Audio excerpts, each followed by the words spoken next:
സംഗീതജ്ഞൻ അലൻ വാക്കറിന്റെ കൊച്ചിയിൽ നടന്ന ഷോയ്ക്കിടയിൽ ഫോണുകൾ നഷ്ടപ്പെട്ടുവെന്ന് പരാതി. 30ഓളം മൊബൈൽ ഫോണുകളാണ് സംഗീത നിശയ്ക്കിടെ കാണാതായത്. ശ്യാം പ്രസാദ് ഉത്തമൻ ചേരുന്നു വിവരങ്ങളുമായി.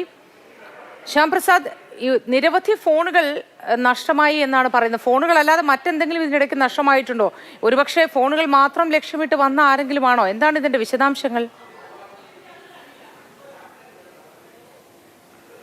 മോദി, ഇന്നലെയായിരുന്നു ഈ അലൻ വാക്കറുടെ സംഗീത നിശ. അദ്ദേഹം നോർവീജിയൻ സംഗീതജ്ഞനാണ്, ലോകപ്രശസ്ത സംഗീതജ്ഞൻ. അദ്ദേഹം രാജ്യത്തെ 10 ഇടങ്ങളിൽ ഈ സംഗീത നിശകൾ അവതരിപ്പിക്കുന്നുണ്ട്. ഒക്ടോബർ 2-ന് ബംഗളൂരുവിൽ നടന്നിരുന്നു. അതിനുശേഷം ഇന്നലെയാണ് കൊച്ചിയിൽ ഈ സംഗീത നിശ നടന്നത്. ഏകദേശം 6000-ലധികം വരുന്ന കാണികൾ, ഈ സംഗീത പ്രേമികൾ അവിടെ ഉണ്ടായിരുന്നു.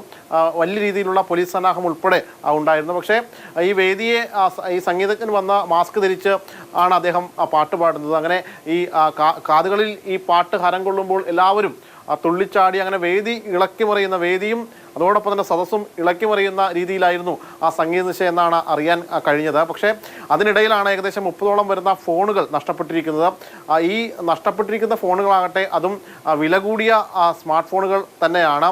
പക്ഷേ ഈ മറ്റ് സാധനങ്ങളൊന്നും തന്നെ അവിടെ നിന്ന് നഷ്ടമായിട്ടില്ല. അതുകൊണ്ട് തന്നെ ഇത് ഒരു മോഷണമാണ് എന്ന് പറയാൻ കഴിയുകയില്ല എന്നാണ് നിലവിൽ പോലീസ് പറയുന്നത്. എന്തായാലും ഈ ഫോൺ നഷ്ടപ്പെട്ട ആളുകൾ ഈ പോലീസിൽ പരാതി നൽകിയിട്ടുണ്ട്. ആ പരാതിയുടെ അടിസ്ഥാനത്തിൽ പോലീസ് കേസെടുത്ത് അന്വേഷണവും നടത്തുന്നുണ്ട്. പക്ഷേ പോലീസിൻ്റെ ഒരു പ്രാഥമിക നിഗമനത്തിൽ പോലീസ് പങ്കുവയ്ക്കുന്നത് ഇതൊരു മോഷണമാകാൻ സാധ്യതയില്ല.